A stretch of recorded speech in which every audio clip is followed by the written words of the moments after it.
Welcome to the Bite-Size PD on Google Keep. To begin, what is Google Keep? Google Keep is simply a note-taking system that you can use text, images, or drawings. You can create to-do lists, and you can also set up custom reminders.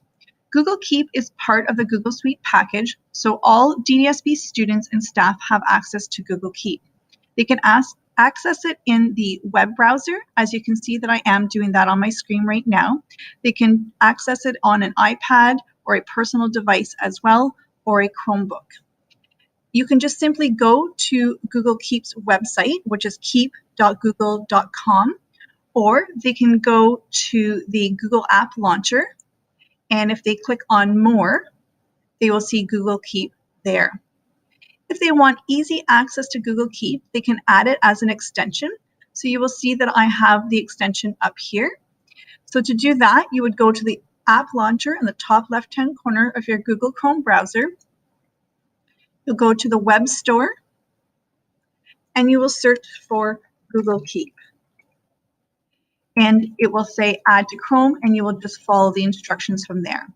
So I'm going to use my extension to get back to it. So I click my extension, and I click Go to Keep.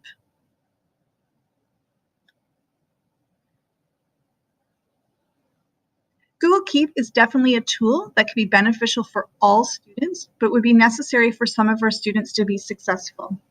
It would be a great tool to support instructional strategies for students who have difficulty with short or long-term memory or executive functioning. It can be used to create task lists for them, reminders of where they need to go or what they need to bring. So let's get started by learning how to take a note. So at the top where it says take a note, you can simply start typing. You can use the list function, which would give them a checklist that they could check off the items that you've given them to do. The student could start drawing a note, maybe as a visual reminder, or inserting an image. So let's start off by clicking New List. And when I do that, you'll notice title is still there. So maybe it's going to be language class, language to-do list for my students. So it can be the student creating it for themselves, or the sharing option, which we'll review soon, is very easy to do. So a teacher could create a to-do list rather than on a sticky note that might be lost and have that for their students. So potentially you might say, go to Overdrive and read your book for 10 minutes. And then after that, go to Google Classroom and the list could be summarized in 5 sentences what happened in your book. So you can see how that would go. When the student has a to-do list, they can click the box, and you'll notice that it goes below as a completed item, which is great for some of our students to see that. At the bottom, you have a few icons. You have a Remind Me, where you can set a reminder. You can add a collaborator, so you can click on that and easily share it within anyone within the DDSB. So if I wanted to share this with my colleague, I can send it to her and she would have access to it. The color palette, again, different students find it easier to read off of different colors or just visually appealing, or a student might have a favorite color. So I'm going to make mine blue. Or color coding for organization. So maybe language is all one color, and maybe something to do with math is a different color, or their agenda can be a different color. So that can also be a prompt. You can add an image from your computer into a Google Keep if you needed to. You can archive your notes so that you have access to it later, as the note main screen could get a little overwhelming, so we can always archive notes if we don't want the students to see. Under the 3 little dots, you have some more options: deleting, adding a label, adding a drawing, making a copy, because maybe you want to make a copy and then share that copy with a different student. You can uncheck all items, so if a student has completed it and it's a regular to-do list, they could this teacher doesn't have to recreate the list. They just uncheck all the items and it's fresh there, ready to go for all of their students. Or you can hide the check boxes there. And for other situations, if a student was taking a note in Google Keep, they could always copy it to a Google Doc for access for later as well. In the top right-hand corner, you can pin a note. So if it's really important and you want it at the top of a student screen, you can simply pin it and it will be there for them at the top, and clicking close. You can see in my example here, I have 3 different items, sample notes that have been pinned. And if I scroll down, you'll see many other notes that I've done as samples and plain within different PDs. On the left-hand side, you can organize your notes into labels. The labels, if you just want to think of a different section, like a section of a binder. So for example, I've created a label called Agenda. So if I click on the label called Agenda, I have some items here that I have put in my agenda. So maybe it's what the student needs to work on that night. You can also see this example here with the picture and the writing task. I have sent this one to the agenda label, but also to the writing. So eventually I might remove the agenda once the student's done, but it can stay in their writing section that's on the left-hand side. So you can just see some examples there. Under measurement, I've used the drawing tool to draw a trapezoid, number sense, science, writing, and go from there. If we just go back up to that example with the trapezoid, one of the easy ways to make sure that it gets filed into that section, into that label, you'll see that I used hashtag measurement. So when I have a note, I can automatically file it there by using the hashtag and then the label name. If I click on Edit Labels, I can create a new label. So maybe I need one for history. I'm going to type that in and click Done. So if I go back to take a note, so maybe I did some reading on Vimy Ridge, and the student could make some notes.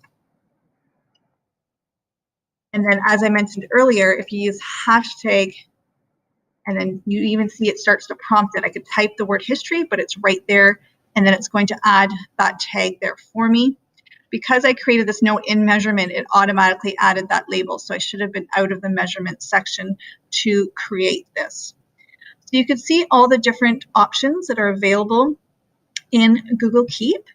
Let's go back up to the notes section. So this is where I should have come to create that history note.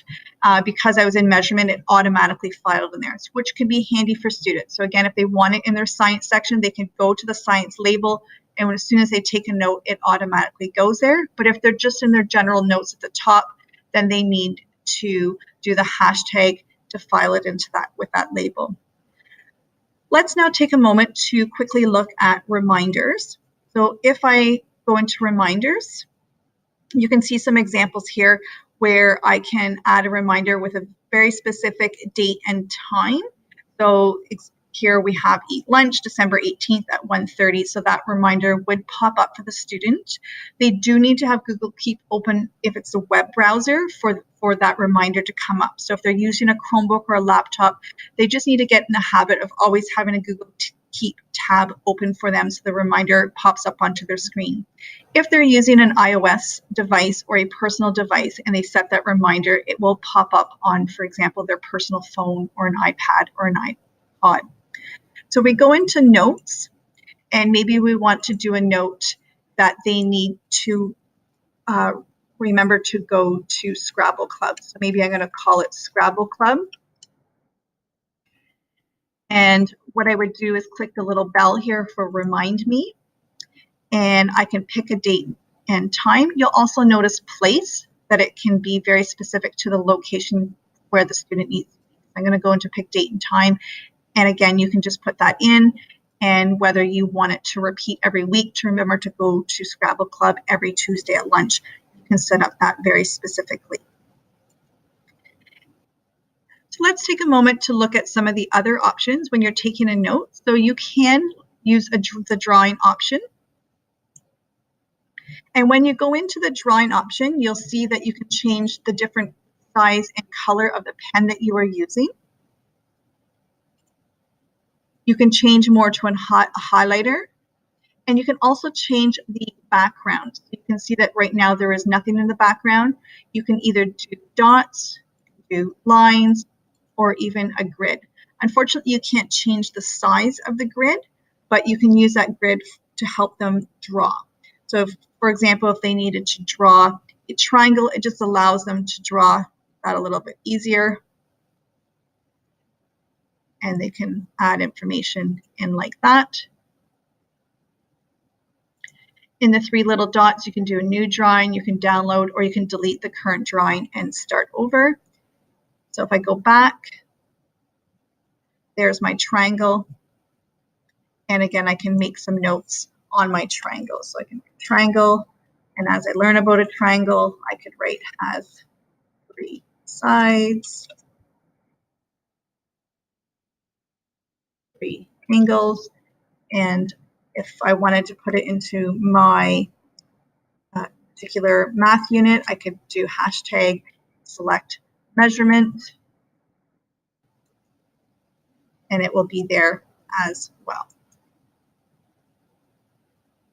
In Google Keep, you have an option to have a variety of different views. So you can have the list view, and then it would be one long list for the students, or you can go back to grid view.